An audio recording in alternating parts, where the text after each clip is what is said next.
ल सुरु गरौँ। गरम ताप गरम बढ्यो, जलासला फुट्यो, पटक गाली त्यसको गालासला फुट्यो, भ्यान लारा लारा लारा लारा लारा लारा तोला भ्यान लारा लारा गाउँभरि गर पानी खाएर घरमा आमासँग झराप गरेर ओछ्यानमा मुतेर कहिले बेला थाङ्नालाई सुकाएर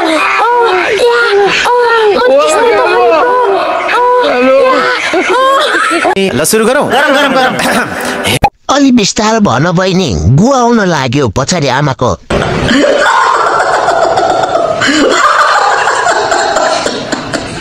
नहाँसौँ भनेको नाकबाट सिँगान फ्यार निस्किहाल्यो। यतिको प्रतिभा भएको मान्छेलाई खाल्डोमा गाडेर सुरक्षित राखमै गाइड। शाबाश बेटा। आमालाई खसीको सुप पिलाउनु घाँटी सुक्यो होला। थैंक यू, आपका ये उपकार जिंदगी भर याद रहेगा मुझे। तिम्रो आमा छोरीको जे होस्, केपी ओलीको भए होस् नभए नहोस्, हामीलाई मतलब छैन।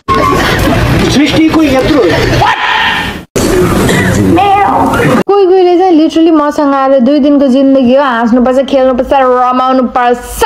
अरे ए तँ मेरो भाग्यमा भगवानले त्यो भाग्य लेख्ने दिन लेख्नु भएन कि छुटाउनु भएछ, बिर्सनु भएछ, भुल्नु भएछ, आई डोन्ट नो, तर तँ लेखेन के मेरो भाग्यमा, लेखिएन। ल सुरु गरौँ। गरम डिप्रेसनमा सँगै जाउँ भनेको त तिमी त भन्दैन भने गइसकेछौ त।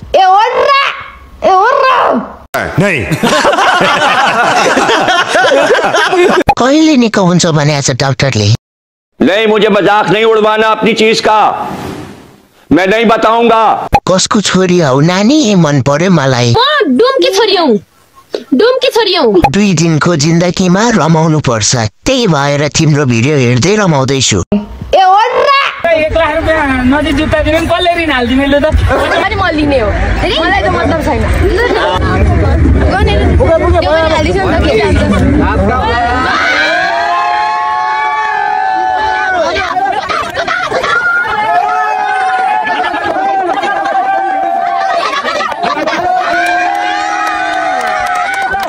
Thank you very much भेराजु।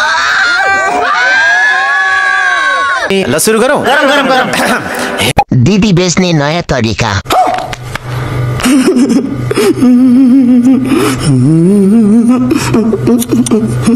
1 lakh खोजेको होइन, 1 ठ्याक खोजेको हो फतौरीले। मजनू क्या कर रहे हो तुम? किसी को भी फोन करते हो, कुछ भी मांगते हो। पैसा भए सालीले बैसा बेच्ने देखियो। के हो यस्तो अपराधी साली कसैले नपरोस्।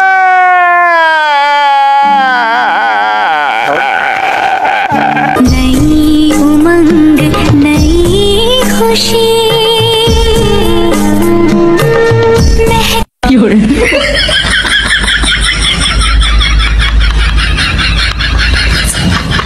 ल सुरु गरौँ। गरम कोही नभएको भए त्यो लड्डु 2 जना खोसाखोस गर्थे होला। के हो असली विवाह यही हो, आजकल त बिहे अघि नै सबै गरिसक्छन्। तू समझा? हाँ। नहीं, तू समझा नहीं। पल्लोहरूको कपालले नि यसै गरी लजाएर 2 जुडुवा सन्तान एकैपल्ट जन्माएको थियो हाम्रो टोलमा। मैं क्या करूं, फिर जॉब छोड़ दूं? बिहे अघि त यति लजागा छन्, बिहे पछि झन् 1-2 महिना त खाँदै नखाइदेलान्। भाई मारो मुझे, मारो मुझे, मारो।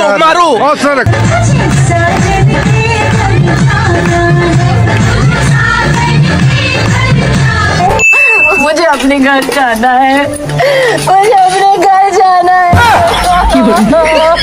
ल सुरु गरौँ। गरम बिचारा मेरो भाउजू म आम हेल्प गर्न।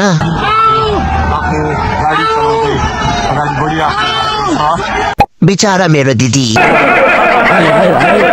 बल्ल थाहा भयो, टिक्क पर्यो। मरना तेरे को डर नहीं लगता? नहीं।